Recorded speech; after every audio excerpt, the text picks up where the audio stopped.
ओम असतो मा सद्गमय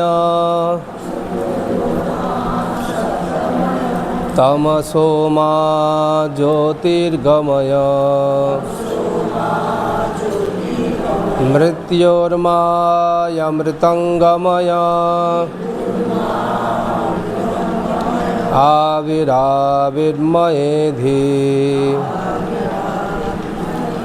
ओम शांति शांति शांति।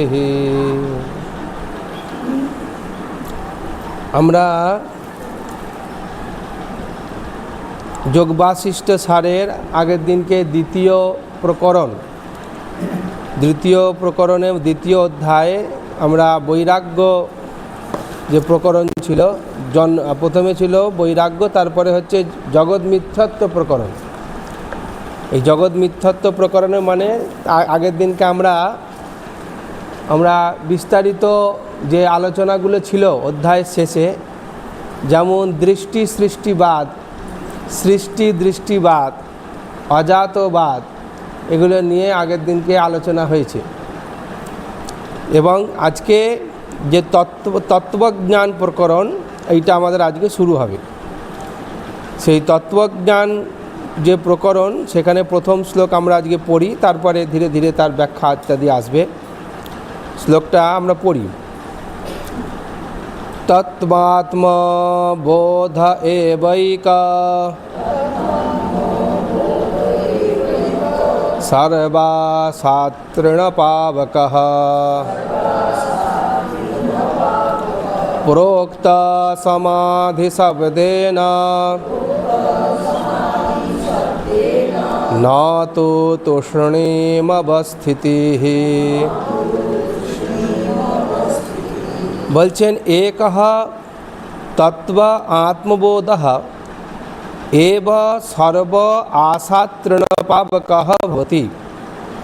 তার মানে একমাত্র ব্রহ্মাত্মৈকত্ববোধী সর্ব বিষয়ে ভোগ বাসনারূপ তৃণের দাহকারী অগ্নি সদৃশ। আর কি বলছেন, স আত্মবোধঃ সমাধি শব্দেন প্রোক্তঃ। এই যে অবস্থাটার কথা বলা হলো, অর্থাৎ ভোগ বাসনার শেষ হওয়া, সর্বশেষ হয়ে যাওয়া, ভোগ বাসনার বিলুপ্তি হয়ে যাওয়া, সমস্ত বিষয় থেকে কোনোভাবেই আর তার মধ্যে বাসনার ক্ষয় হয়ে যাওয়া, বাসনা ক্ষয় মানে একদম বিলুপ্ত হয়ে যাওয়া, সেইটার সম্বন্ধে বলছেন তাকেই বলা হচ্ছে সমাধি অবস্থা। তাহাই সমাধি শব্দের দ্বারা অভিভূত হইয়াছে।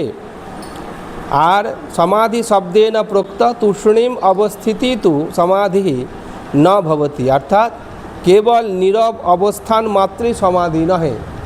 মানে নীরব অবস্থান মানে চুপচাপ থাকছে, নীরবতা, সাধন সম্পর্কে সে নীরব হয়ে বসে রয়েছে, এরকম বিষয়কে সমাধি বলছে না। সমাধি অতি অবশ্যই নীরবতা, সমাধি নীরবতা, কিন্তু সেই নীরবতা তো ঘুমের মধ্যেও নীরবতা হয়, সুষুপ্তির সময়তেও তো নীরবই থাকে মানুষ। স্বপ্ন যখন দেখে না, সুষুপ্তিতে একটা নীরবতা আছে, কিন্তু সেইটা নীরবতা, সেই জন্য বলছেন এই সমাধি কিন্তু ওই ধরনের কোনো নীরবতা নয়। এবার এইটা নিয়ে বিশদ ব্যাখ্যা হবে। বলছেন নির্বিকল্প সমাধির কথা যোগশাস্ত্র বেদান্তে প্রসিদ্ধ আছে। আমাদের সাধন জগতে বা যোগশাস্ত্রে এবং বেদান্ত শাস্ত্রে সবিকল্প আর নির্বিকল্প এই দুটি সমাধির কথা বলা আছে। একটা সবিকল্প, সবিকল্প মানে যেখানে সবিকল্প, অর্থাৎ সেখানে একটা বিকল্প কিছু আছে। বিকল্প কিছু আছে মানে যেখানে আমি বোধটা ক্ষীণমাত্র হলো আছে, মানে আমি আছি বা আমি দেখছি বা আমি উপলব্ধি করছি, এটা এই যে অবস্থায় যে সমাধিটা হয়, সেই সমাধিটাকে বলছে সবিকল্প সমাধি।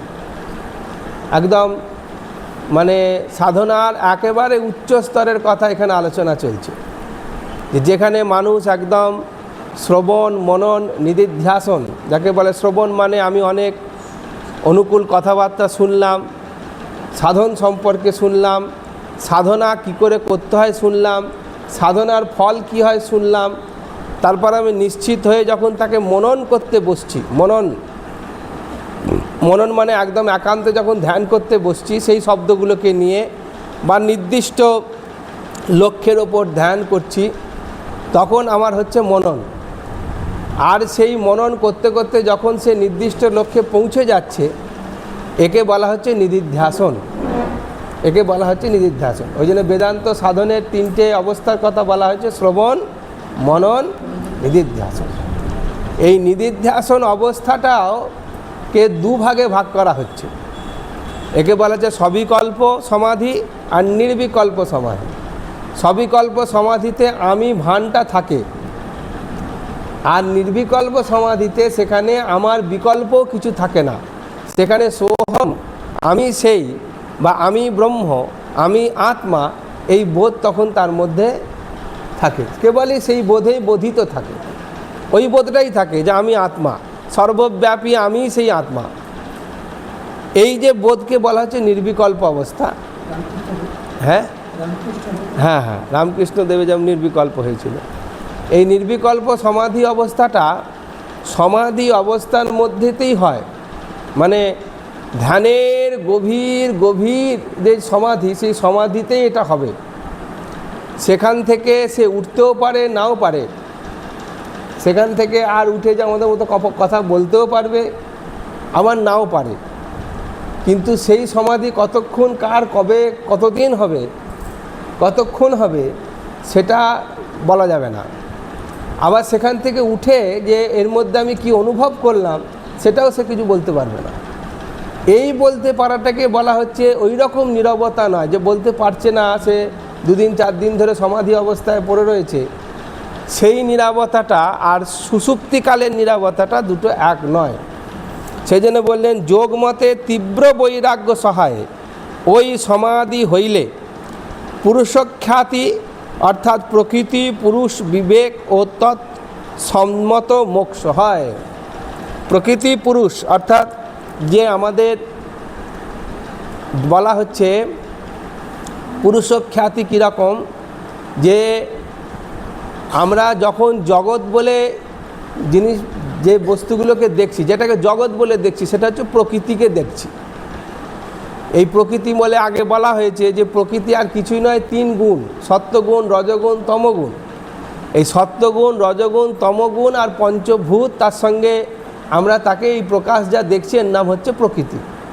প্রকৃতি সুয়াতে, প্রকৃতি বলে আমরা তাকে জানছি, প্রকৃতি বলে তাকে আমরা বুঝছি, প্রকৃতি বলে তাকে অনুভব করছি। কীরকম অনুভব না, আমার থেকে পৃথক সত্তা বলে প্রকৃতিকে অনুভব করছি। আর যখনই প্রকৃতিকে অনুভবকর্তাকে, গীতায় নিয়ে বিস্তারিত আলোচনা ভগবান করেছেন, তিনি হচ্ছেন পুরুষ। যিনি জ্ঞাতা অর্থাৎ প্রকৃতির জ্ঞান যার মধ্যে রয়েছেন তিনি হচ্ছেন কে না পুরুষ। সে পুরুষ বলতে মানে লিঙ্গবাচক নয়, মানে মেল ফিমেল নয়, পুরুষ মানে এখানে কে না যে জ্ঞাতা তাকে বলা হচ্ছে পুরুষ। আর যাকে দেখছে সেটা হচ্ছে প্রকৃতি।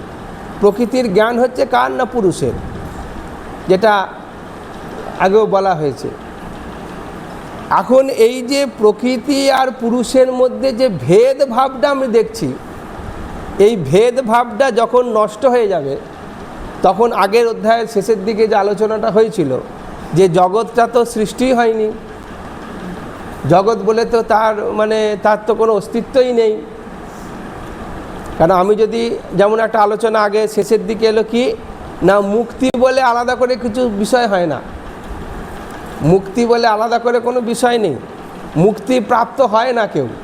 আমি মুক্তির জন্য সাধনা করছি এটা নয়, বাসনার ক্ষয় হওয়া মানেই মুক্তি হয়ে যাওয়া। আমার কামনা বাসনার ক্ষয় হয়ে যাওয়া মানেই আমার মুক্তি হয়ে যায়। ওই জন্য কাম তারপরে মুক্তি, ধর্ম অর্থ কাম তারপরে মোক্ষ, মোক্ষ মানে মুক্তি। তার মানে ধর্ম অর্থ কাম, বসুন, হ্যাঁ হ্যাঁ বসুন, ধর্ম অর্থ কাম এই তিনটে হয়ে যাওয়ার পরে তারপরে হচ্ছে তার মুক্তি। মুক্তি মানে অন্য কিছু নয়, কামনার নিবৃত্তি হয়ে যাওয়া মানেই হচ্ছে মুক্তি প্রাপ্ত হওয়া। কামনার নিবৃত্তি তার মানে হচ্ছে মুক্তি।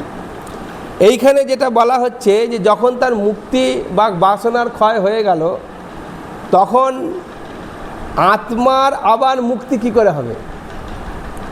আত্মার তো মুক্তি নয়, আত্মা তো ছিলই, আত্মা তো রয়েছে, কিন্তু আত্মাকে সে জানতে পারছে না। এইটাই তো ব্যাপার, যে আমি দেহ নয়, মন নয়, বুদ্ধি নয়, আমি কে না, আমি চিদানন্দ রূপ শিবোহম শিব, আমি শুদ্ধ বুদ্ধ মুক্ত, আমি সেই আত্মা। এই শুদ্ধ বুদ্ধ মুক্ত, আমি যে মুক্ত আত্মা, এই মুক্ত আত্মাটা আমি কিছুতেই উপলব্ধি করতে পারছি না। তা বলে কি আত্মা মুক্ত নয়? আমি উপলব্ধি করতে পারি আর না পারি, আত্মা তো মুক্তই। আকাশে সূর্য উঠেছে কিন্তু মেঘ তাকে ঢেকে দিয়েছে, তা বলে কি সূর্য ওঠেনি? সূর্য তো আছেই, মেঘ তাকে আবরণ দিয়ে রেখে দিয়েছে। তাই প্রকৃতি বা মায়া আবরণ আর বিক্ষেপের দ্বারা, ওই আবরণ মানেই আমাদের বিক্ষেপ হয়, ভয় তৈরি হয়। তো আবরণ বিক্ষেপের দ্বারা প্রকৃতি সেই সচ্চিৎ আনন্দ স্বরূপ যে আত্মা আমার মধ্যে রয়েছে, কিন্তু আমি প্রকৃতির দ্বারা প্রভাবিত হয়ে সেই মেঘের মতন আমি সেই আমার ভেতরে থাকা সূর্যটাকে আমি দর্শন করতে পারছি না। সে আত্মজ্যোতি আমার দর্শন আমি করতে পারছি না। এর কারণ কি? সেই বাসনারূপ যে আবরণটা রয়ে গেছে, বাসনার যে বিরাট একটা পাহাড় প্রমাণ আমাদের ভেতরে একটা আবরণ দিয়ে রেখে দিয়েছে, যার জন্য আমি মুক্তির আস্বাদন করতে পারছি না। বেদান্ত বলছেন তা বলে আত্মা আত্মাই আছে, তুমি দেখতে পাও আর না পাও, উপলব্ধি করতে পারো আর না পারো, বুঝতে পারো আর না পারো, তোমার আত্মজ্ঞান হোক আর না হোক, আত্মা তো আত্মাই আছে। তুমি তার মানে আত্মার মুক্তি হয় না, বাসনার ক্ষয় হয়ে আত্মাই হয়। তার মুক্তি হয় কিছে না, আমার কর্মফলের মুক্তি। বাসনার কর্মফলের মুক্তি মানে কর্মফল ত্যাগ হয়ে গেল, তার মানে বাসনা আর রইল না, বাসনার ক্ষয় হয়ে গেল, তার মানে বাসনা ক্ষয় মানে সেইটা হচ্ছে মুক্তি।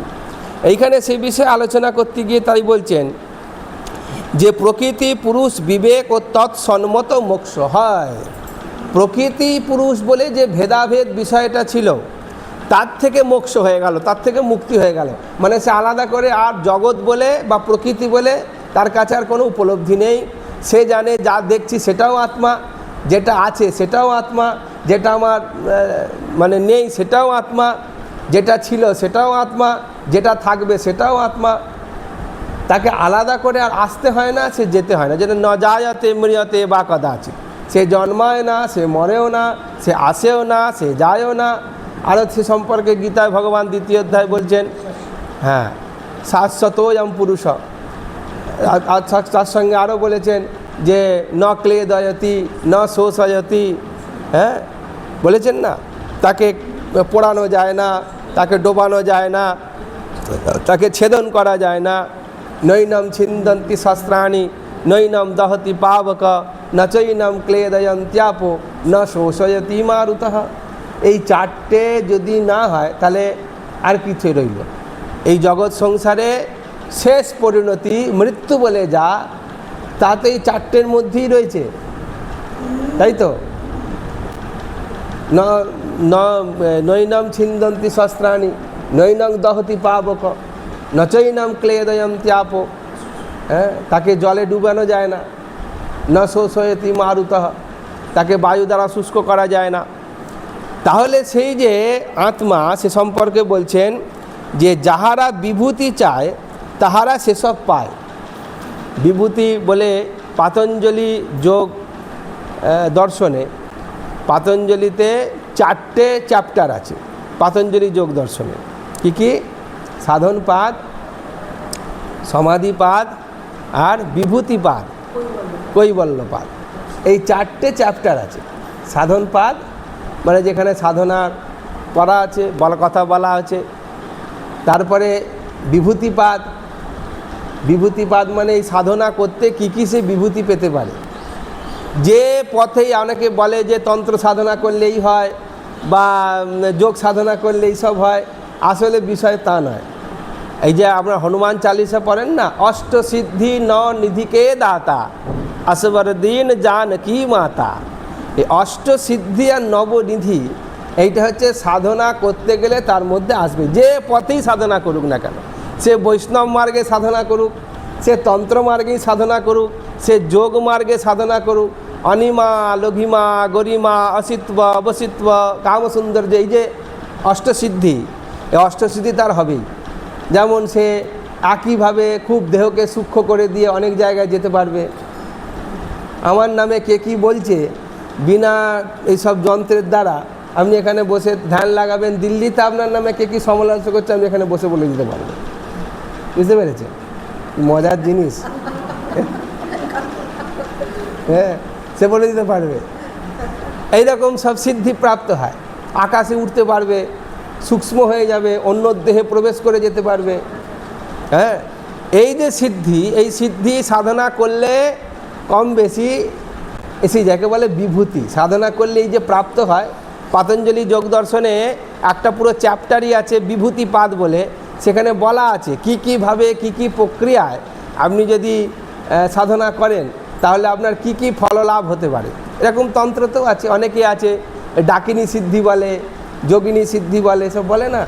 তো এইসব সিদ্ধির দ্বারা তাদের সব ওই সব দূরদেশ জ্ঞান হয়, এরকমের সিদ্ধি, একে বলে বিভূতি। এই জন্য বলছেন যে যাহারা বিভূতি চায় তাহারা সেসব পায়। যারা সাধনা করতে গিয়ে এইগুলোর জন্যেই সাধনা করে, খুব কঠোর তপস্যা করলে এগুলো পায়। আদিগুরু শঙ্করাচার্য বসেছিলেন উত্তর কাশীতে, এরম শিষ্যদের সঙ্গে বসে তিনি কথা বলছিলেন। এবারে তার হঠাৎ করে সেইখানে তার ভেতরে এলো যে মায়ের দুধের স্বাদ পাচ্ছেন। তখন তিনি শিষ্যদের বললেন, আজকে পাঠ এখানে থাক, আমার মায়ের অন্তিমকাল উপস্থিত হয়েছে, আমায় যেতে হবে। তিনি কোথায় উত্তর কাশী, সেখান থেকে একেবারে সোজা চলে গেলেন কেরালা। তখনকার দিনে যদি যেতে হতো, ফ্লাইটও ছিল না, পায়ে হেঁটেই যেতে হতো, মানে গরুর গাড়ি ঘোড়া কিছু না কিছু যেতে হতো, ট্রেনও ছিল না, ফ্লাইটও ছিল না, গাড়িও ছিল না। কিন্তু উনি সূক্ষ্ম মার্গে ওইখান থেকেই একবারে সোজা অন্তিমকালে মায়ের ওখানে পৌঁছে গেলেন। অনেক এরকম আপনারা ভারতে সাধক পড়লে এরকম বিভূতির কথা পাবেন। যেমন আপনারা যদি একটা বই পড়েন নিগমানন্দের যে প্রেমিক গুরু, জ্ঞানী গুরু, যোগী গুরু, হ্যাঁ, তান্ত্রিক গুরু আর প্রেমিক গুরু, এই যে উনি যার থেকে প্রেমের সাধনা শিখেছিলেন সেই যোগিনী মা, সেই যিনি শিখেছিলেন তিনি, তার অনেক বয়স, কিন্তু 16 বছরের যুবতী নারীর মতন তাকে দেখতে ছিল, অপূর্ব সুন্দরী ছিল। এবং যখন বলছেন যে এ পাহাড় থেকে ও পাহাড় যেতে হবে, উনি ওনার গায়ের আঁচলটাকে দিয়ে দিলেন, খুলে দিলেন, সে আঁচলের ওপর দিয়ে হেঁটে এ পাহাড় থেকে ওপারে চলে গেল। তারপর ঠাকুরের সময় আপনারা শুনেছেন ঠাকুর রামকৃষ্ণদেব, যে উনি বলছেন যে একজন এসছিলেন, যখন দক্ষিণেশ্বরে অনেক সব গঙ্গাসাগর ফেরত সাধু আসতো, তো ওনাকে বলছেন যে তুমি এইখানে মন্দির রয়েছে, এখানে তুমি পায়খানা করো কেন? তুমি ওই পারে গিয়ে পায়খানা করতে পারো না? দেখো আমি ওই পারে যাই, গঙ্গার ওপর দিয়ে হেঁটে যাই, গিয়ে ওখানে পায়খানা করে আসি। তখন উনি বললেন যে গঙ্গা পেরোতে ক পয়সা লাগে? তখন বললে গঙ্গা পেরোতে নৌকো 4 আনা নেয়। বলে 4 আনার বিদ্যার আমার দরকার নেই।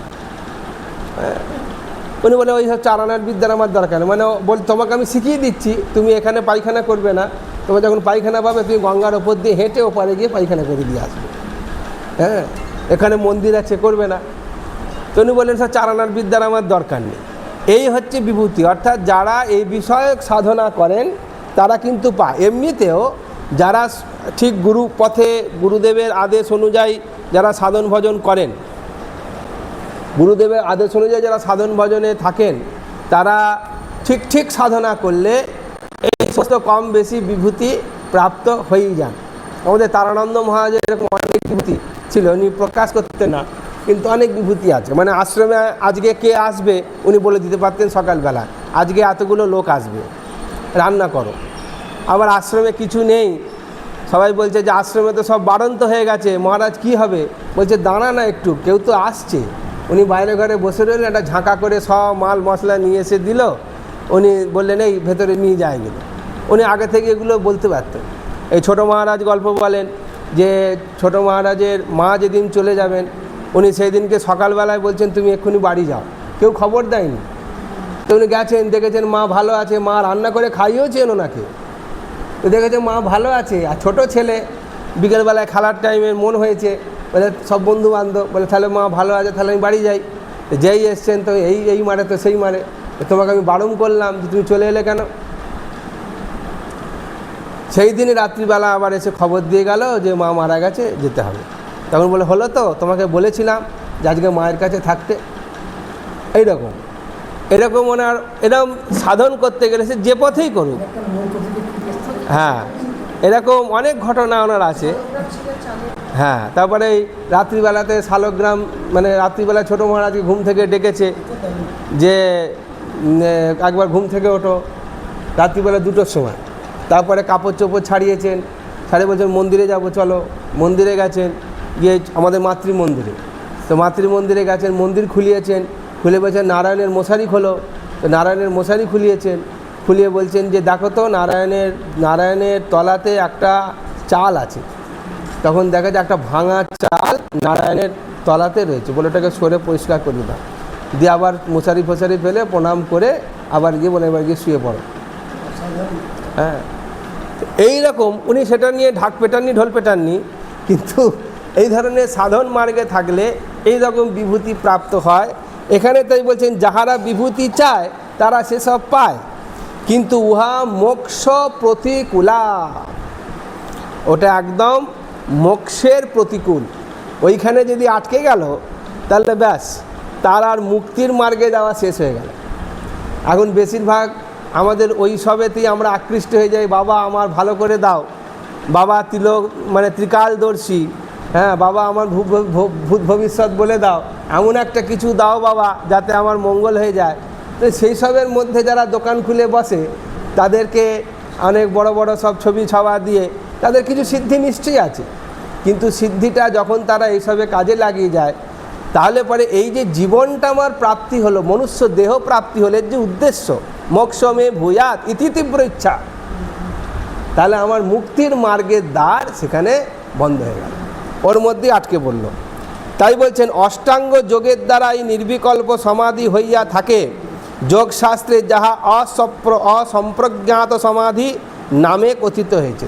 সম্প্রজ্ঞাত, অসম্প্রজ্ঞাত, আবার যেরকম একই শব্দ সবিকল্প, নির্বিকল্প। যোগশাস্ত্রে একে বলা হয় সম্প্রজ্ঞাত, অসম্প্রজ্ঞাত, আবার বেদান্তেতে বলা হচ্ছে সবিকল্প, নির্বিকল্প। এই সমাধিতে যোগীদের স্বরূপ স্থিতি হইলেও উহাই যে অখণ্ড ব্রহ্মানন্দ এই বোধ তাহাদের হয় না।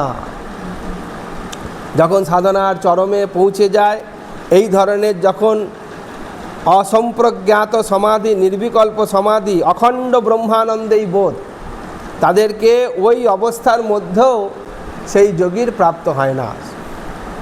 মানে সাধনাটা তার মানে আরও খানিকটা এগিয়ে আছে, ওইখানেই শেষ নয়, কারণ তাহাদের বেদান্ত প্রতিপাদ্য ব্রহ্ম বিষয়ক সংস্কার নেই। অর্থাৎ এখানে একটা কাউন্টার করে দেয়া হলো, যোগ সাধনার সঙ্গে বেদান্ত সাধনা, যোগ সাধনার যে আলটিমেট অর্থাৎ সর্বশেষ যে উপলব্ধি, সেই উপলব্ধি বিচারহীন বলে সাধনা করছে, করতে করতে সে তার অনেক বিভূতি প্রাপ্ত হলো, সেগুলো অতিক্রম করে গেল, করে তার সবিকল্প সমাধি হয়ে তার সম্প্রজ্ঞাত সমাধি হলো, তারপরে তার নির্বিকল্প মানে নির্বিকল্প আর অসম্প্রজ্ঞাত দুটোর মধ্যে তফাৎ যেটা বোঝাচ্ছেন সেটা হচ্ছে একটা সাধনা রুট ধরে সাধনা করতে করতে, যোগ মার্গে সাধনা করতে করতে, যম নিয়ম আসন প্রাণায়াম প্রত্যাহার ধারণা ধ্যান সমাধি, যে অষ্টাঙ্গ যোগ, এই অষ্টাঙ্গ যোগের একেবারে যে শেষ সমাধি, সেই সমাধিতেও সম্প্রজ্ঞাত সমাধি,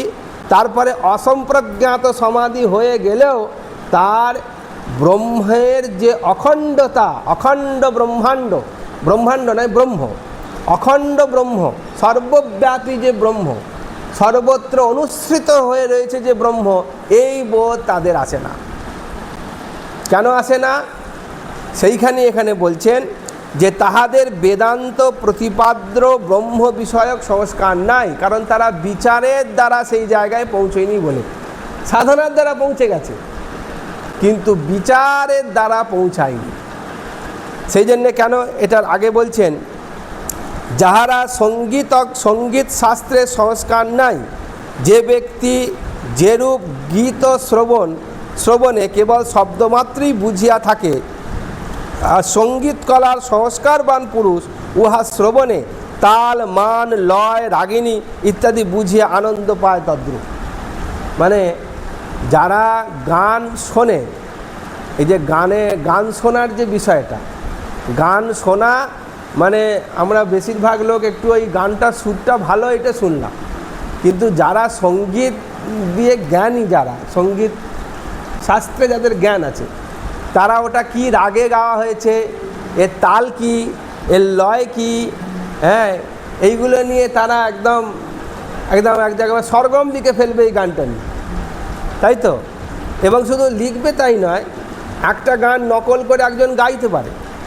একজন এখনকার দিনে আজকাল হয়েছে ওই সব সারেগামাপা সব হচ্ছে না, অধিকাংশই যায়, তাদের প্রতিভা আছে, কারো শুনে খুব নকল করে গানটা গাইতে পারে, কিন্তু কি তালে কি লয়ে গানটা আছে তারা সেটা বলতে পারবে না। কিন্তু যারা সঙ্গীত শাস্ত্র অধ্যয়ন করেছে, জ্ঞাতা, তারা ওই সঙ্গীতকে একদম পুরো চুলচেরা বিশ্লেষণ করে পরিষ্কার তারা বলতে পারবে। সেরকমভাবেই যে ব্যক্তি আর কি বলছেন, বেদান্তে সংস্কারবান পুরুষ ওই স্বরূপ স্থিতিতে অখণ্ড ব্রহ্মানন্দ অনুভব করেন। সেই জন্যে যাদের মধ্যে শ্রবণ মনন নিধিধ্যাসন রূপ সাধন করেছেন যারা, এরকম বেদান্ত অনুযায়ী যারা খালি মানে পড়েনি, যারা সাধন করেছে, এই বেদান্তে সাধন করা ব্যক্তি বা সংস্কারবান যারা, তারাই কেবলমাত্র সেই অখণ্ড ব্রহ্মানন্দ বা স্বরূপ স্থিতি, অহং ব্রহ্মাস্মি, বেদ প্রতিপাদ্য যে শব্দ, অয়মাত্মা ব্রহ্ম, অহং ব্রহ্মাস্মি, তত্ত্বমসি, আর একটা কি, অহং ব্রহ্মাস্মি, প্রজ্ঞানং ব্রহ্ম। এই যে চার প্রকারের যে ব্রহ্মবাক্য বা বেদ বাক্য বলেছেন, সেই বেদ বাক্য অর্থাৎ আলটিমেট শেষ, ওটাই উপলব্ধি হবে। চারটের অর্থ একই বলতে গেলে, প্রজ্ঞানং ব্রহ্ম যা, অয়মাত্মা ব্রহ্মও তা, হ্যাঁ, সর্বম খলিবিদং ব্রহ্মও তা, আর তত্ত্বমসি, এই একই কথা চারটেভাবে বলা হয়েছে। সেইখানে গিয়ে কেবলই মাত্র ব্রহ্ম ব্যক্ত অব্যক্ত সবই ব্রহ্ম, ব্যাপ্ত অব্যাপ্ত সবই ব্রহ্ম, যেটা প্রকাশিত হয়েছে সেটাও ব্রহ্ম, আর যেটা প্রকাশ হয়নি সেটাও ব্রহ্ম।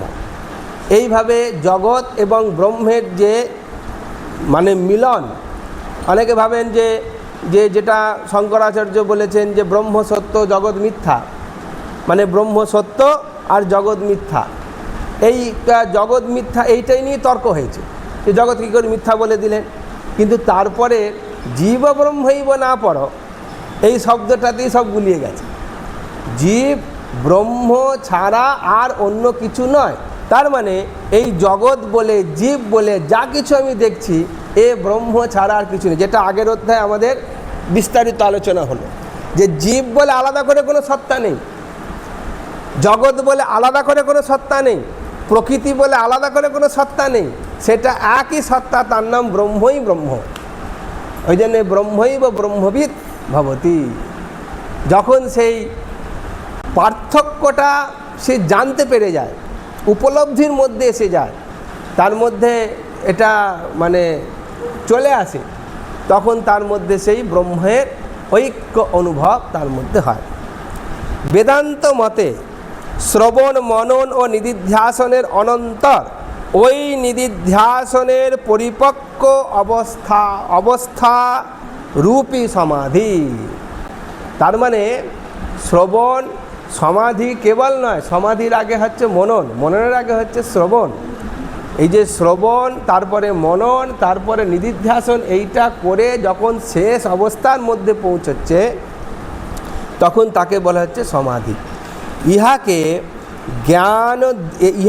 জ্ঞান দৃঢ় হয়, যদিও জ্ঞান সম্পর্কে তার মননেই দৃঢ়তার প্রাপ্ত হয়ে যায়, কিন্তু পরিপক্ক অবস্থাটা মানে কাঁচা সবজি আর পাকা সবজি, কাঁচা সবজি আর পাকা সবজি। রান্না অনেকেই করতে পারে, কিন্তু রান্না করে অনেকেই, কিন্তু দেখবেন সেই তরকারিতে কেউ কেউ আনাজ কাঁচা অবস্থাতেই তরকারি নামিয়ে ফেলে। যারা সেটা খেয়ে অভ্যস্ত তারা বলে তরকারিটা দারুণ হয়েছে, কিন্তু যে সেটাকে আরও রসিয়ে সুন্দর করে তাকে পাকিয়ে খাওয়ার অভ্যেস, সে বলবে কাঁচা আছে, পাকিয়ে।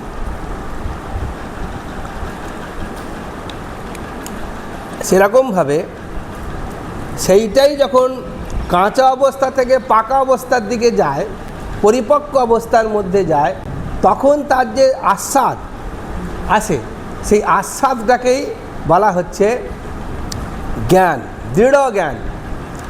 ক্ষণিকের জন্য হইলেও ওই সমাধি সত্তা, চৈতন্য, আনন্দ ও অদ্বৈতের বোধক। কারোর যদি এই সমাধি অল্পক্ষণের জন্য হয়, এই সমাধির কোনো টাইম লিমিট নেই, কার কতদিন হবে, কতক্ষণ হবে, এর কোনো টাইম লিমিট নেই, কোনো রকমই নেই। কেউ কেউ রকম সাধক দেখা গেছে 1 সপ্তাহ 10 দিন বসেই আছে, নড়েও না, চড়েও না, নিঃশ্বাসও বয় না, চুপ করে বসে আছে। কিন্তু সে বসে আছে মানে একদম স্থিত অবস্থা। সেই সময় তাকে বলা হচ্ছে যে সংরক্ষণ করতে, কেন নাক দিয়ে পোকা ঢুকে যেতে পারে, কান দিয়ে পোকা ঢুকে যেতে পারে, কেন সারহীন হয়ে গেছে, তো বায়ু বইছে না, শরীরের যে তাপ, এক জায়গায় বসে প্রাণবায়ু অপানবায়ুর চলাফেরা একেবারে বলতে গেলে ক্ষীণ হয়ে গেছে। সেই সময় হয়তো অনেক সময় আপনারা শুনবেন যে ঘুমের ঘোরে অনেক সময় অনেকের ক্ষেত্রে শুনবেন যে কানে কেন্ন ঢুকে যায়, শোনেন তো? আপনি এখন বসে আছেন, আপনার কানে একটা কেন্ন ঢুকে দেখুক তো, ঢুকতে পারবে? প্রথমত হয়তো কাছে আসবে, আপনি প্রথমত তাড়াবেন, যদিও মন তার মানে যদি ওটা ভুলেও যান, শরীরের একটা যে তাপ আছে সেই তাপটাতে সে আটকে যাবে, ওই তাপটা সহ্য করতে পারবে না, সে বেরিয়ে চলে যাবে। কিন্তু যখন গভীর ঘুমের মধ্যে আপনি চলে যান, তখন বায়ু এত ক্ষীণ হয়ে যায়, তাপ এতটাই নেমে যায় যে তখন আর ওর মধ্যে মৃতর মতন, মৃত মানুষের যেরকম প্রবেশ করে যায় তেমন এই কেন্ন তার মধ্যে প্রবেশ করে যায়। সেরকম যখন সমাধির একদম এতে চলে যায়, কারণ সেটা 10 মিনিটও হতে পারে, 5 মিনিটও হতে পারে, আবার সেটা 5 দিনও হতে পারে। সেই জন্য বলছেন একদম মিনিমামও যদি কারোর 5 মিনিট হয় বা খুব কম সময়ের জন্য হয়, ক্ষণিকের জন্য হয়, তাহলে সমাধি সত্তা, চৈতন্য, আনন্দ এবং অদ্বৈতের বোধক। কির বোধক হবে? প্রথমে শব্দটা বললেন সমাধি সত্তা। সমাধির যে সত্তা, অর্থাৎ সমাধি বলতে যা বোঝায়, সমাধি বলতে যা বোঝায় সেটা তার প্রথম অনুভব হবে, সেটা সেই জায়গায় সে পৌঁছে গেছে। সে সমাধি জিনিসটা কি সেটা সে বুঝতে পারে, বা সেটা তার সমাধি প্রাপ্ত। তারপরে চৈতন্য, যে অখণ্ড চৈতন্য, সর্বব্যাপ্ত যে চৈতন্য। দেখুন, আমরা বেঁচে আছি এটুকুন বলতে পারি, কিন্তু আমাদের যে চৈতন্য আছে, যে চিত্তের যে চৈতন্য, অর্থাৎ আমাদের এই চৈতন্যকে আমরা ধরতে পারছি না। কিন্তু তার মধ্যে সমাধি অবস্থায় যেহেতু তার দেহ চলে গেছে মানে মরে যায়নি, দেহবোধ তার মধ্যে থেকে চলে গেছে, তখন কেবলমাত্র তার মধ্যে অখণ্ড চৈতন্যেরই উপলব্ধি হবে। অখণ্ড চৈতন্য মানে আমাদের আমি বেঁচে আছি বা আমি বলে যে শব্দটা, এই শব্দটা তখন আমি শব্দটা ব্যাপ্ত হয়ে যাবে। তখন আমি বলতে কেবল এই দেহটা থাকবে না, আমি বলতে সমগ্র সৃষ্টিটা, সমগ্র ব্রহ্মাণ্ডটা, সবটাই আমি বলে তার মধ্যে উপলব্ধি হবে। একেই বলছে চৈতন্যের উপলব্ধি। বোঝা গেল? যে চৈতন্য গাছের মধ্যে আছে, যে চৈতন্য এই বাড়িটার মধ্যে আছে, যে চৈতন্যটা একটা অন্য জীবজন্তুর মধ্যে আছে, আর আমার মধ্যেও যে চৈতন্য আছে, তখন সেই একই চৈতন্য সর্বব্যাপ্ত, এই উপলব্ধি তার মধ্যে হবে। পৃথক পৃথক জীবভাব, নাম রূপাত্মক যে ভেদ, এই সমস্ত ভেদ রহিত হয়ে যাবে। ভেদ রহিত হয়ে গিয়ে, যার জন্য আগে আমরা বলেছিলাম না যে 3 প্রকারের যে ভেদ রহিত অবস্থা, স্বগত ভেদ, আর কি স্বজাতীয় ভেদ আর বিজাতীয় ভেদ। স্বগত ভেদ, স্বজাতীয় ভেদ আর বিজাতীয় ভেদ রহিত যে অবস্থা, সেই অখণ্ড অবস্থা উপলব্ধি তার মধ্যে হবে। আর এটাই অদ্বৈত, অর্থাৎ এর মধ্যে কোনো দ্বিতীয় ভাব থাকবে না। মানে আমার থেকে পৃথক কেউ আছে, কি মানে বড় জটিল, কিন্তু ব্যাপারটা বোঝবার আছে যে সেই অবস্থার উপলব্ধিটা হচ্ছে আমার থেকে পৃথক কেউ হতেই পারছে না। আমি কারোর থেকে পৃথক হতে পারছি না, কেউ আমার থেকে পৃথক হতে পারছে না। কেউ মানে কেউ, কেউ মানে আমার আত্মীয় স্বজন নয়, কেউ মানে কেউ, একটা পিঁপড়ে, একটা মশা, একটা জীবাণু পর্যন্ত, চোখে দেখা যাচ্ছে না, অনুবীক্ষণ যন্ত্রে দেখতে এমন একটা জীবাণু পর্যন্ত, আর একটা মস্ত পাহাড় পর্বত, সব এক চৈতন্য একাকার অবস্থা হয়ে যায়। সেখানে 2 বলে কোনো ভেদই নেই, অখণ্ড একই সেই তার মধ্যে প্রবাহ চলছে। তখন ব্রহ্ম নিষ্প্রপঞ্চ, তখন কি ব্রহ্মের এই প্রপঞ্চ তার মধ্যে নেই। প্রপঞ্চ মানে বিন্যাস, ব্রহ্মের বিভাজন। এই যে পঞ্চভূত দ্বারা প্রকৃতি যে এই ব্রহ্মাণ্ড রচনা করেছেন, এই ভেদ তার মধ্যে আর কিছু তার মধ্যে থাকবে না। তখন কি হলো, তাহলে ব্রহ্ম নিষ্প্রপঞ্চক, অর্থাৎ প্রপঞ্চ বলে আর কিছু নেই। এই জ্ঞান চিত্তে দৃঢ় হয়। সমাধি অবস্থায় কি হবে, এই জ্ঞানটাই সে প্রাপ্ত হবে। তাহলে সমাধি হয়ে, ওই যে আগেই যে একটা শব্দ বলে দিল যে নীরবতা নয়, এই নীরবতা কেন নয় সেটাই এখন বলছি। এই এতটা জ্ঞান তার মধ্যে এসে গেল, যিনি ওই সমাধি যত অধিক অভ্যাস করেন তাহার জ্ঞান তত দৃঢ় হয়। অধিক অভ্যাস মানে এই শব্দটা সাধনার ক্ষেত্রে অতটা প্রযোজ্য হয় না। সে বসে যতক্ষণ ডুবে থাকে, সংস্কার, এটাকে আদিগুরু শঙ্করাচার্য আরও বেশি বিশদ ব্যাখ্যা করে বলেছেন যে এই যে সমাধি থেকে বুদ্ধিত হওয়া, মানে সমাধি থেকে উঠে আসা, এই সমাধি থেকে উঠে আসাটা তার নিজের ইচ্ছায় বা তার পরে একটা কাজ সেট করা আছে। যেরকম আমরা বাড়িতে জব করি, একটা পরের একটা কাজ সেট করে তবে তো জব করতে যাই, তাই কি না? আচ্ছা, আপনি ঘুম থেকে কখন উঠবেন তার একটা সেট করেন, মানে আপনার একটা নর্মাল আছে। ধরুন আপনি সকালবেলায় 5টার সময় ঘুম থেকে ওঠেন, এটা অভ্যেস। এই 5টায় ঘুম থেকে ওঠাটা যদি রাত্রি 3টে করতে হয়, তাহলে কী করতে হবে? তাহলে অ্যালার্ম দিয়ে রাখতে হবে। কেন? ওটা আপনার অভ্যেস বহির্ভূত, অভ্যেস বহির্ভূত। কিন্তু আপনার 5টায় যে ঘুম ভাঙে, আপনি ইচ্ছে করলে আবার একবার পাল্টি মেরে ঘুমোতেও পারেন, কাজের তাড়া না থাকলে, বা আপনার মনে হচ্ছে আজকে একটু শুয়ে থাকে, আপনি পারেন। সেরকম সমাধি থেকে সমাধির যে বুত্থান, এটা তো আর অ্যালার্মবাজি হবে না। এটা কি? তখন বলছেন তার পূর্ব সংস্কারে তার বুত্থান হয়। অর্থাৎ তার যদি আরও কর্মসংস্কার থেকে থাকে, তার যদি আরও কাজের সংস্কার পূর্ব জন্মের যদি থেকে থাকে, এই শরীরটাকে দিয়ে তাকে আরও কিছু কাজ করতে হবে, এরকম যদি পূর্ব নির্ধারিত থাকে, কর্মফল থেকে থাকে, তাহলে পরে তার সমাধির বুত্থান সেইভাবে হবে। হ্যাঁ হ্যাঁ, ঠাকুরের ভাষায় ঝুড়ি কোদাল সে রাখতেও পারে, আবার নাও রাখতে পারে। তাই সেই জন্য এখানে বলছেন যে সুতরাং বার্তিক মতে নিদিধ্যাসন অর্থ বিজ্ঞান, বার্তিক মতে, বার্তিক কার বলা হয়, মানে বেদান্তেও যে শাস্ত্রের ভাষ্যকার বলা হয় বেদব্যাসকে। হ্যাঁ, আর যে বার্তিক কার কাকে বলা হয়? হ্যাঁ, সূত্র, ভাষ্যকার শঙ্করাচার্য, সূত্র, হ্যাঁ, আর বার্তিক হচ্ছে আমাদের যাকে বলা হয় না গোবিন্দপাদাচার্য, গৌড়পাদাচার্য। নিদিধ্যাসন অর্থ হচ্ছে বিজ্ঞান, নিদিধ্যাসন শব্দের অর্থ হচ্ছে বিজ্ঞান। সুতরাং শ্রবণ মনন দ্বারাই বিজ্ঞান হইয়া গেলে তখন আর প্রযত্ন সাধ্য ধ্যান সমাধির প্রয়োজন নাই। তবে বিজ্ঞান ঠিক হওয়া চাই। যদি কারুর শ্রবণ মননের দ্বারাতেই ব্রহ্ম প্রতিপাদ্য হয়ে যায় তাহলে তার আলাদা করে সমাধির প্রয়োজন হয় না। যে সমাধি হতেই হবে তবে তার ব্রহ্মত্ব প্রাপ্ত হবে, এ নাও হতে পারে। আমাদের যেমন অষ্টাবক্র গীতা, যেখানে অষ্টাবক্র গীতাতে রাজা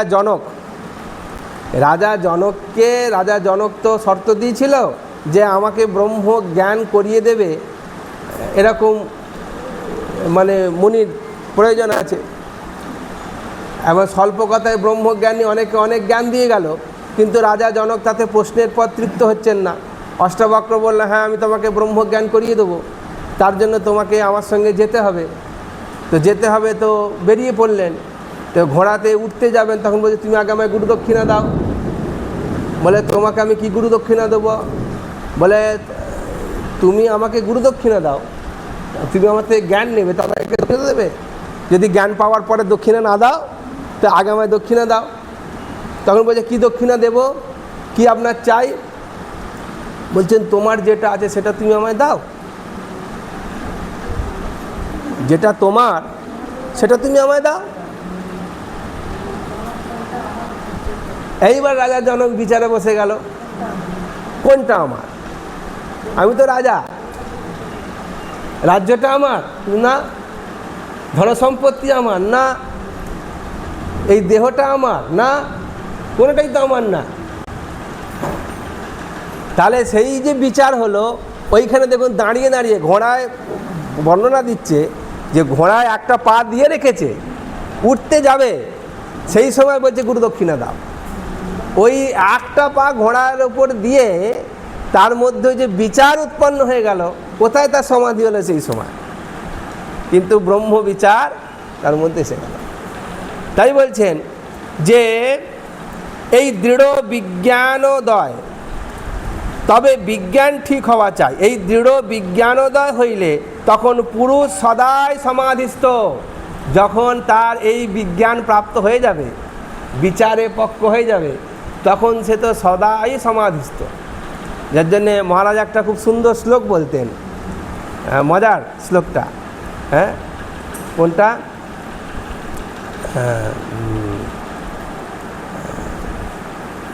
ওই যে সুখত্যাগী রাজা, হ্যাঁ কৃষ্ণভোগী সুখত্যাগী রাজা জনক রাঘবৌ বশিষ্ঠ কর্মকর্তার সপ্তৈতে ব্রহ্মবাদিন। শ্লোকটা আছে, এখানেই আছে। তো কৃষ্ণভোগী, কৃষ্ণ ভোগ করছেন, কিরম ভোগ করছেন? 16,108টা বউ তার, হ্যাঁ কথা। আর আপনারা একটার পর দুটো হলেই হই হই করছেন, হ্যাঁ 16,108টা তার বউ। শুধু বউ নয়, প্রত্যেকটা বইয়ের 10টা করে ছেলে ছিল, হ্যাঁ প্রত্যেকটা বইয়ের 10টা করে ছেলে ছিল। নারদ মুনির সন্দেহ হয়েছে যে কি করে সম্ভব। তো যার ঘরেই যাচ্ছে রাত্রিবেলায়, তার ঘরই খুলে কৃষ্ণ বেরিয়ে এসে বলছে নারদ কিছু বলবে? না না প্রভু। পাশের ঘরে গেছে, আবার গিয়ে ঠকঠক করছে, দরজা খুলে বলছে এত রাত্রিরে নারদ কি ব্যাপার? তখন নারদ হকচকিয়ে মাথা ঘুরে গেছে। মানে তিনি নিজেকে 16,108 রূপে নিজেকেই বিভাজিত করে দিয়েছেন, তিনি আর কি ভোগ করবেন? তাই বলছেন কৃষ্ণভোগী, হ্যাঁ সুখত্যাগী। আবার সুখদেবকে দেখুন, তিনি উলঙ্গ অবস্থায় রাস্তা দিয়ে যাচ্ছেন, লোকেরা তাকে পাথর ছুঁড়ছে, হ্যাঁ, বাচ্চা বাচ্চা ছেলেরা ধুলো ছুঁড়ছে নির্বিকার, তিনি চলছেন শুকত্যাগী। রাজা জনক রাঘব, রাজা হয়ে, রাজাকে না জনক, জনক রাজা যার গল্প বললাম, তিনি রাজা হয়েও রাজ্য শাসন করছেন। আর রাঘব তিনিও রাজ্য শাসন করছেন। শুধু নয়, সীতা বিরহে একটা মহাকাব্য হয়ে গেল। রামায়ণ মহাকাব্য হলো খালি সীতা বিরহের কারণে। চোখের জল ফেলার কাব্যের নাম হচ্ছে, বা কাহিনীর নাম হচ্ছে রামায়ণ। শুরু থেকেই চোখের জল ফেলা। হ্যাঁ, শোক থেকে শুরু। এইরকমভাবে তাহলে তারা চোখের জল ফেলছে, স্ত্রী বিরহ হয়েছে বলে চোখের জল ফেলছে। হ্যাঁ, আর বশিষ্ঠ কর্মকর্তার, বশিষ্ঠ তিনি সমস্ত কর্মকাণ্ড, বেদের কর্মকাণ্ড তিনি ব্যঞ্জনা করেছেন। স্বর্গপ্রাপ্তির কথা বলছেন, কি কি কর্ম করলে যত রকমের যজ্ঞ, রাজসীয় যজ্ঞ, দশাশ্বমেধ যজ্ঞ, দর্শ পৌর্ণমাসী যজ্ঞ, বৈদিক যত যজ্ঞ, সোম যাগ, যত রকমের যজ্ঞ আছে, বশিষ্ঠদেব প্রবর্তক তিনি এত যজ্ঞ করেছেন কেন না? কর্মের সমাধান করেছেন, স্বর্গপ্রাপ্তির কথা লিখেছেন। বলছেন এরা প্রত্যেকেই ব্রহ্মবিদ, কিন্তু স্বে স্বে কর্মণি নিরত, নিজ নিজ কর্মে নিরত আছেন, কিন্তু বস্তুত এরা প্রত্যেকেই ব্রহ্মজ্ঞানী। সেই জন্য এখানে কথাটা বললেন যে তখন পুরুষ সদাই সমাধিস্থ, ইহাই জ্ঞান সমাধি বা সহজ সমাধি। তখন জ্ঞানীর বৃত্তি সদাই চিদাকৃতি, অর্থাৎ চিদাকৃতি মানে জ্ঞানের বৃত্তি। জ্ঞানের বৃত্তি মানে কি? আমাদের বৃত্তিটা কি? আমরা মনুষ্য, আমাদের বৃত্তি কি? বলুন তো, আমাদের বৃত্তি কি? আমাদের বৃত্তি কি বলুন?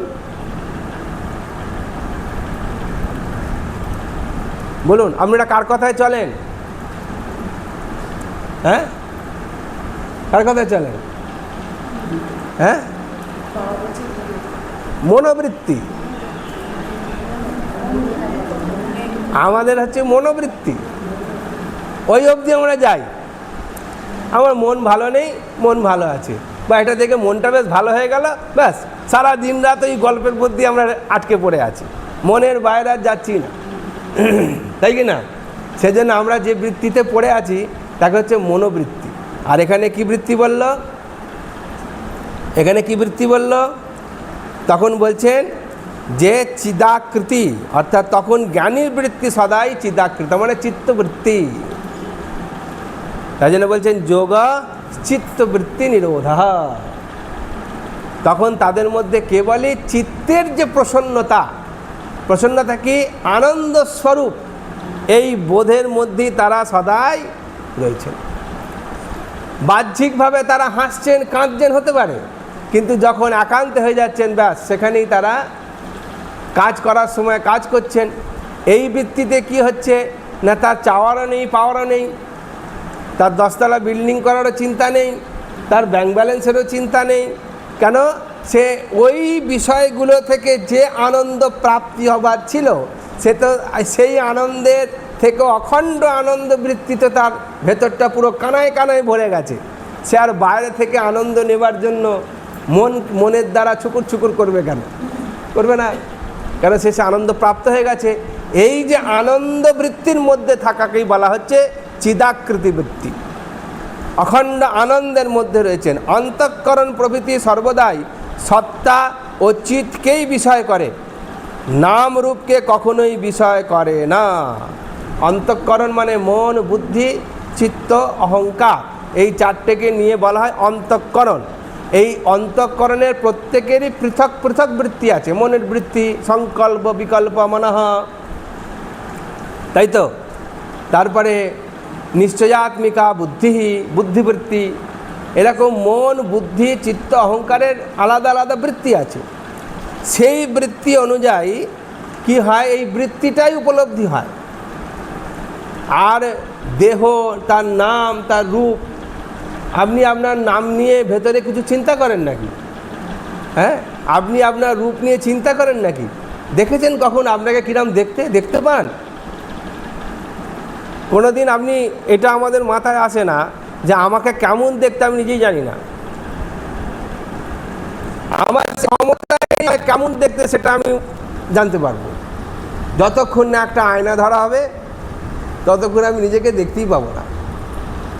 যার জন্যে গল্প আছে না, যে ওই দেখবেন বেশিরভাগ মানুষ আয়না আবিষ্কার করেছে বলে জানতে পারে, বেড়ালকে আয়না দেখাবেন না, দেখবেন ওইটা দেখে গাঁ গাঁ করবে, কেন ভাবে আর একটা বোধহয় বেড়াল ওখানে দাঁড়িয়ে আছে, তাই কি না? নিজের ওপর নিজেকেই আক্রোশ করছে। আমরা দেখে সেটা, হ্যাঁ, বাচ্চারাও দেখবেন একদম যে আয়নায় পরিচিত নেয়, সে ওটা দেখতে গেলে হাঁ করে চিৎকার করে ওঠে, সে কোনো মারতে যায়, নাহলে কেউ হামি খেতে যায়, হ্যাঁ, বাচ্চাগুলোকে দেখবেন। তার মানে যখন তার মধ্যে নাম রূপ, সে তো নিজের ভেতরে নিজেকেই জানতে পারছে না, কিন্তু নিজের মধ্যে সে কি জানতে পারছে? মন ওই কুটুর কুটুর করছে, এটা জানতে পারছে, হ্যাঁ, বুদ্ধির কথা জানতে পারছে, বুদ্ধি একটা কিছু বলছে জানতে পারছে, বিবেক একটা কিছু বলছে ভেতরে জানতে পারছে। তাহলে মন বুদ্ধি চিত্ত অহংকারের এই যে অন্তঃকরণ বৃত্তি, সে কেবল এটা উপলব্ধি করতে পারে, তার নাম রূপাত্মক এই বৃত্তি তার মধ্যে নেই। ঘটের নাম রূপকে কেহ চক্ষু দ্বারা দর্শন করে না, কেবলমাত্র মৃত্তিকাকেই সকলে দর্শন করিয়া থাকে। নাম রূপ তো আমাদের দেওয়া, তাই কি না? কিন্তু বস্তু তো একটাই জিনিস, সেটা তো মাটি। কিন্তু অজ্ঞানী এই কথা জানে না, ও মনে করে যে, অজ্ঞানী এই কথা জানে না, ও মনে করে যে সে ঘট দেখিতেছে। যে অজ্ঞানী, সে দেখবে ওটা কি রয়েছে, বলবে ঘট, কিন্তু যে মাটির যার জ্ঞান আছে সে বলবে ওটা মাটি, তার কাছে আর পৃথক কিছু জ্ঞান নেই, মাটি জ্ঞান আছে। সেই রকম জ্ঞানী সর্ব ব্যবহারাবস্থাতেও ব্রহ্মকেই দর্শন অর্থাৎ অনুভব করিয়া থাকেন। সমস্ত অবস্থার মধ্যে সে তার হর্ষ হোক, বিষাদ হোক, শোক হোক, দুঃখ হোক, 2 কোটি টাকা লটারি লাগুক, হ্যাঁ, প্রিয়জন বিয়োগ হয়ে যাক, কিছুতেই তার বিচলন নেই। সে জানে যে এগুলো সবই বাহ্যিক বিষয়।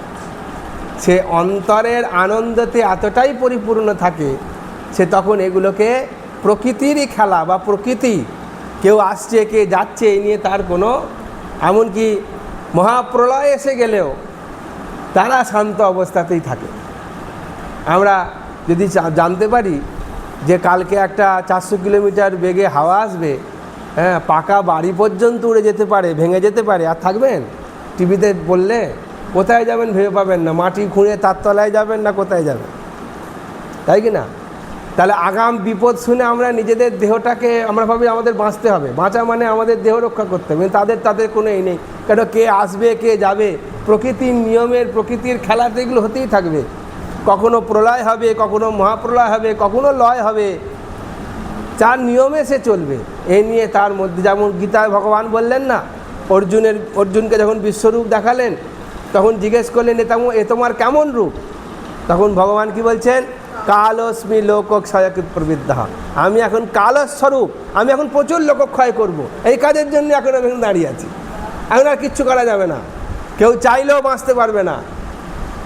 এখন মহাপ্রলয় হবে, এই যুদ্ধক্ষেত্রের এই কোটি কোটি মানুষ এই 18 দিনের মধ্যে মৃত্যুপ্রাপ্ত হয়ে যাবে, অসম্ভব একে নিবৃত্ত করা। কেন? এখন আমি কাল স্বরূপ, আমি কাল হয়ে দাঁড়িয়েছি, মৃত্যু হয়ে দাঁড়িয়েছি, সকলে এখানে রোধ করা যাবে না। যার এই জ্ঞান আছে যে তিনি কাল, মহাকাল তিনি, তার ইচ্ছাতেই হচ্ছে খেলিছে বিশ্বলয়ে বিরাট শিশু, তাই না? তারপরে সৃষ্টি প্রলয় তব পুতুল খেলা, নিরজনে প্রভু নিরজনে, এই সৃষ্টি প্রলয় তারই খেলা। এই বোধে বোধিত হয়ে যিনি বসে আছেন, সেই আনন্দ স্বরূপ হয়ে বসে আছেন, তার কথা এখানে বলছেন যে জ্ঞানী সর্ব ব্যবহার অবস্থাতেও ব্রহ্মকেই দর্শন অর্থাৎ অনুভব করিয়া থাকেন। সুতরাং তাহার আর প্রয়াসাধ্য চিত্ত নিরোধাত্মক সমাধির প্রয়োজন নাই। সব কিছু ব্যবহার করিয়াও তিনি সদা সমাধিস্থ। ওই জন্য কৃষ্ণভোগী শুকত্যাগী বলা হলো। সব কিছু ভোগ করলেও কিন্তু তার মধ্যে সেই ভোগ বৃত্তি তো নেই। অতএব তার কাছে কেবলমাত্র ব্যবহার রয়ে গেছে, ভোগ আর নেই। আমরা কোনো জিনিসকে ব্যবহার করি, কেন করি? কোনো জিনিসকে আমরা ব্যবহার করি কেন করি? ভোগ করবার জন্য।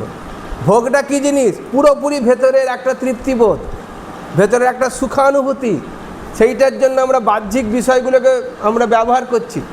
এটা ব্যবহার করলে কি হবে? আমার ভোগ বাসনা তৃপ্তি হবে, আর কিচ্ছু না। আপনার ছেলে হোক, আপনার মেয়ে হোক, আপনার বাড়ি হোক, আপনার টাকা পয়সা হোক, আপনার প্রচুর মান সম্মান হোক, আপনি এমএলএ হন, আপনি এমপি হন, আপনি চিফ মিনিস্টার হন, আপনি প্রধানমন্ত্রী হন, এই সব কিছুর মধ্যে যা কিছু বর্তমান, সেটা হচ্ছে ওইগুলো ব্যবহার করে ওই বস্তু থেকে আমার একটা ভোগ তৃপ্তিবোধ আসবে, আর কিছু না। কিন্তু যারা ধরুন এই যে রাজা হয়েছেন, রাজা জনক, তিনি আত্মজ্ঞানী রাজা, অতএব তার কাছে সেটা কেবলই মাত্র ঈশ্বর নির্দিষ্ট কর্মটা তিনি করছেন, সেখান থেকে তার মধ্যে কোনো ভোগ তিনি তৃপ্তিবোধ গ্রহণ করছেন না, তিনি হর্ষও হচ্ছেন না, তিনি বিষাদও হচ্ছেন না। সেই জন্য বলছেন সর্বোপি ব্যবহারস্তু ব্রহ্মণা ক্রিয়তে জনৈঃ অজ্ঞানান্য বীজানন্তি মৃদেব হি ঘটাদিকম। অপরোক্ষানুভূতি এই বইটা থেকে 65 নম্বর শ্লোক, সেখান থেকে এটি বলা হলো লৌকিক বৈদিক যাবতীয় ব্যবহার লোকে ব্রহ্মের সহিতই করিয়া থাকে। যা কিছু লৌকিক ব্যবহার বলুন আর বৈদিক ক্রিয়াকর্ম, যাগ যজ্ঞ অনুশাসন মেনে ক্রিয়াকর্ম যা কিছু করুক, সবই ব্রহ্মেরই কর্ম। যার জন্য বলা হয়েছে, গীতায় ভগবান বলেছেন ব্রহ্মার্পণম ব্রহ্মহবির ব্রহ্মাগণৌ ব্রহ্মণাহুতম ব্রহ্মৈব তেন গন্তব্যম ব্রহ্মকর্ম সমাধিনা। ঘিটাও ব্রহ্ম, আগুনটাও ব্রহ্ম, আহুতিটাও ব্রহ্ম, মন্ত্রটাও ব্রহ্ম, যেটা চাইছি সেটাও ব্রহ্ম, আর যেটা দিচ্ছি সেটাও ব্রহ্ম, যে কর্মটা করছি তাটাও ব্রহ্ম, সবই ব্রহ্ম। তাই বলছেন আলাদা করে তিনি আর কোনো কর্মটা ব্রহ্ম অতিরিক্ত কিছু এরম বোধ তার মধ্যে থাকে না। মানে আমি এখন সংসার করছি, আমি এখন ভোগ করছি, আমি এখন ব্রহ্মর থেকে আলাদা হয়ে রয়েছি, ব্রহ্ম বিষয়টা আলাদা, এই বিষয়টা আলাদা, এরকম তার বোধ নেই। তিনি আর শারীরিক কর্ম, মানসিক কর্ম আর কায়িক বাচিক মানসিক, কায়িক বাচিক মানসিকভাবে যা কর্ম করছেন সব কর্মটাই তিনি ব্রহ্মেরই কর্ম করছেন, ব্রহ্মেরই জ্ঞানে করছেন, সবটাই ব্রহ্মার্পণম হয়ে করছে। তার আলাদা করে এটা ব্রহ্মকর্ম নয়, এটা ব্রহ্মকর্ম, এ বোধ তার নেই। যার জন্যে গীতায় ভগবান অর্জুনকে এই উপদেশই দিয়েছেন যে তুমি যে যুদ্ধটা করছো, হাতে অস্ত্র ধারণ করেছো, দিব্যাস্ত্র প্রয়োগ করছো, লক্ষ লক্ষ সেনা তোমার দ্বারা আহত হবে, নিহত হবে, মারা যাবে, সবই ব্রহ্মকর্ম সমাধি না। এইগুলো সবই ব্রহ্মকর্ম, কারণ এটার এখন এই কর্মটাই তোমার কাছে এসে উপস্থিত হয়েছে। হ্যাঁ, নিমিত্ত মাত্র ভব সব্যসাচী, এটাই এখন তোমার কাছে ব্রহ্মেরই কর্ম। কারণ এখন যে স্থিতি হয়েছে অধর্মকে নাশ করবার জন্য, ধর্মকে রক্ষা করবার জন্য, আর তোমাকে অস্ত্র ধারণ করতে হবে, তুমি নিমিত্ত হয়ে সেই ব্রহ্মকর্ম সমাধি না, তুমি সেই ব্রহ্মের কর্মই করে যাও। তো অদ্ভুত বিষয়, তাই কি না? তাই বলছেন যে ঘটাদি তাই বলছেন যে কিন্তু অজ্ঞানবশত তাহা জানিতে পারে না। সাধারণ মানুষ অজ্ঞানবশত তার দ্বারা হয় আনন্দ করছে, নয় শোক করছে। কেউ মরে গেলে কেউ শোক করছে, আবার কেউ মরে গেলে কেউ আনন্দ করছে। একই মৃত্যুতে দুজনের দুরকম রিয়াকশান হয়। এই এখন অনেকেই জেলে যাচ্ছে, তো সবার কি আনন্দ হচ্ছে? কারোর না কারো তো দুঃখ হচ্ছে, তাই কি না? কারোর দুঃখ হচ্ছে, কারোর বোঝানো বলে কার পৌষ মাস কার। সেই জন্যে ঘটাদি ব্যবহারকালে যাবতীয় ব্যবহার মৃত্তিকার সহিত হইয়া থাকে। বিষয়বস্তু এখানে বোঝালেন যে এই যে ঘট যে ব্যবহার করছে, ব্যবহারটা কিসের হলো? মাটিরই ব্যবহার হলো। মাটিটা ঘটের আকৃতি করে তার মধ্যে জল ধারণ করানো গেল, কিন্তু শুধু খানিকটা মাটি নিলে পরে তার মধ্যে জল ধারণ হবে না। তাই ওই ব্রহ্মেরই ব্যবহার হচ্ছে ঘট, মাটিরই যেরকম ব্যবহার হচ্ছে ঘট, মাটি বলেই ব্যবহার হচ্ছে, সেরকমই জগৎটাও ব্রহ্ম বলেই তার ব্যবহারিক সত্তা বলা হচ্ছে। কিন্তু মূল সেই একই ব্রহ্মই বর্তমান হচ্ছে। এ অবধি আজকে থাক। এই শ্লোকগুলো ধীরে ধীরে আমাদের এগোতে হবে, খুব হড়বড় করলে পরে বোঝা যাবে না। পড়িয়ে দেওয়া যায় একসঙ্গে, আবার এটা একটু বোধ এসে গেলে আবার একটা দুটো করে হবে। শঙ্করম শঙ্করাচার্যম কেশবম বাদরায়ণম সূত্রভাষ্যকৃতৌ বন্দে ভগবন্তৌ পুনঃ পুনঃ।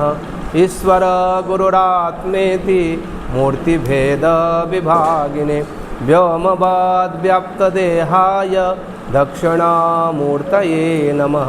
स्निग्धं हास्यं वदनकमले लोचने प्रेमदीप्तिः भाले ज्योतिशिरसि च जटाजूटचूडापि सङ्गा।